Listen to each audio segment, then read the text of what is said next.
What's up, Bass Resource? John Crews here, talking to you more about wacky rig worms, the fall of the year. That's right. Whew. Most people don't even think about wacky rig worms. Don't even think about it. But me and you, we're on the same wavelength. We're going to talk about wacky rig worms because they still work. They have a couple instances where they can really work. So I'm going to tell you a couple of my top secret.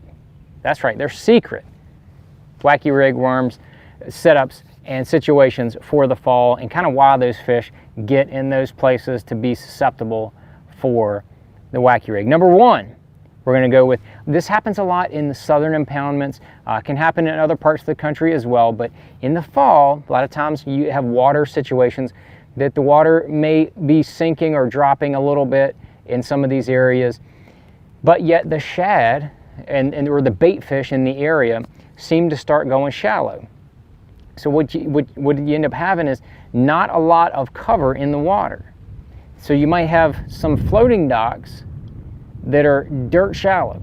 You know, we're talking a foot to 3 feet of water. You go back into these pockets, there'll be some presence of bait fish.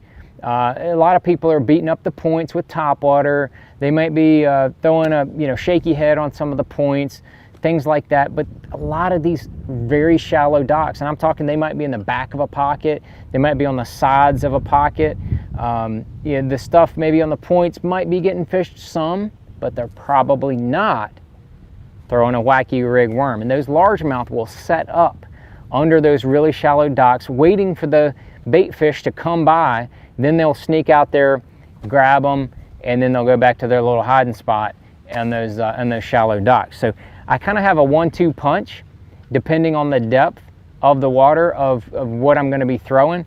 So on the ones that are really shallow, I'm gonna go to something that doesn't sink quite as fast and probably have a little more of a bait fish type color. So my setup here is going to be a Missile Baits Magic Worm in a bait fish color. This is Passion Shad, hands down my favorite wacky rig color in the fall. And as you can see, it's pink and white. It is a bright color. They tend to identify that and see that a freaking mile away, and so they just run out there and grab it if you twitch it a couple times anywhere near those docks that they're hanging around. The hook that I'm going to be using is really my favorite one for when I'm fishing shallow, and that's the Gamakatsu inline octopus #1 size. And I'll just go straight braid with this setup, 16-pound Sunline X plasma, a 7-foot to 7.3 Cashin medium heavy spinning rod, and then a 3,000 size Daiwa Tatula or similar sized spinning reel. And I'm going to take that and I'm going to try to get that bait quietly next to the dock. I don't want to like bloop it, splash it.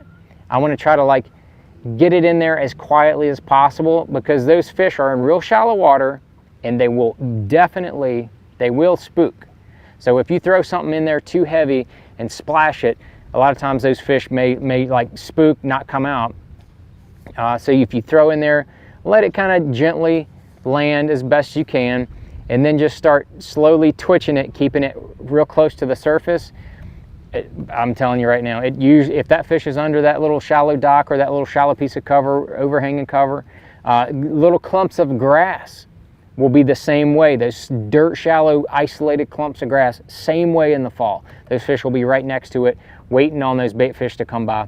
You throw that wacky rig over there, twitch it 2 or 3 times, and all of a sudden, whoosh, you see that big boil. Next thing you know, you're hooked up with old Big Lips, having a good time, yucking it up with your boys.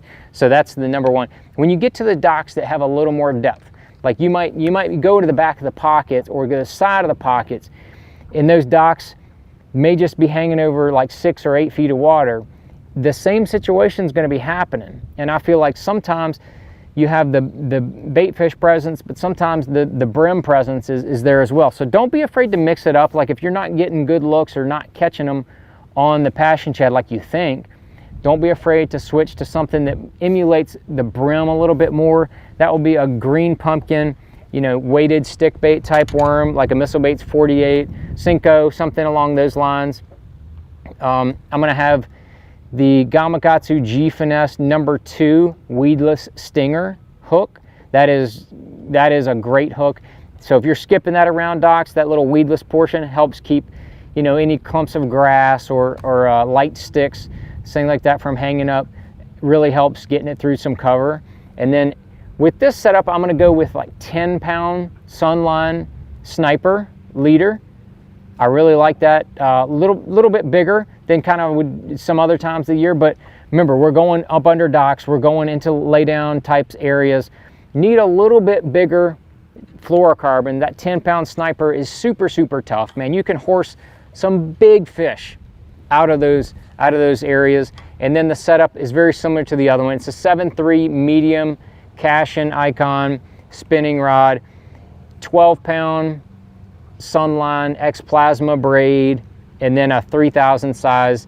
This is a Daiwa Ballistic, but any kind of 3000 size or similar spinning reel will absolutely do the trick. But then this one, you're gonna skip it over there. And what I do is that when I skip it over there to the docks with this setup, as soon as it gets over there, I'll twitch it once or twice real quick. As soon as it hits the surface, once or twice, and then I'm gonna just let it fall. And I feel like what happens is the skipping bait gets those fish's attention. And so when they look at it, and then you twitch it once or twice, like right off the bat, those fish, they are already tuned in to the bait. And then it twitches once or twice, they can't stand it. Like, there's no need to let the bait fall all the way to the bottom without even imparting any action. So when it gets over there, it skips. It's like the second that it gets there, I'll just go doop, doop, doop. Maybe 1, 2, 3 real quick twitches, causes that bait to undulate real quick. And man, a lot of times I'll twitch, and then by the time I reel up, my line's just sizzling on out towards the middle of the pocket, the middle of the cove. So that is absolutely an amazing way to fish a wacky rig in the fall, and that's kind of the way I do it around those little bit deeper docks, a little bit deeper laydowns, things like that. But the setup that we showed you earlier for the wacky rig, don't be afraid to throw this around active schooling fish. You might have those active schooling fish and you're throwing your Zero Spooks, you're throwing your poppers, you're throwing your swim baits and stuff like that, and you can't buy one. Don't sleep on the wacky rig. Wacky rig, especially even a brighter color like this, I'm telling you, I've done it a number of times. Those active fish, they're boiling, they may be busting, and they just won't hit your topwater baits or your other active baits.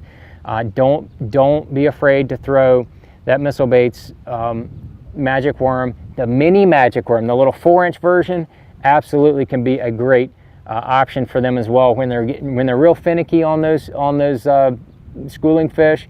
Get real finicky, you got to give them something a little bit smaller sometimes.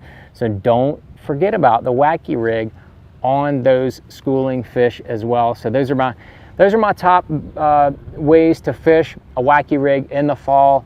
I know there's some other instances. I mean, if you get one of those river systems that has grass and grass lines in the fall, it can be, things can get really tough in the fall on river systems. But if you have those grass lines, those fish are going to be relating to them. They're absolutely going to be relating to them. Don't hesitate. Try your wacky rig along those grass lines, real slow twitches, something that's subtle, something that's going to bring them out of that grass, but it's not going to be overbearing, because those fish probably have been beat on, all spring and all summer. In the fall, they're still there. They're just in a little funkier mood. So, I grew up fishing the James River, Potomac River, some of those tidal rivers.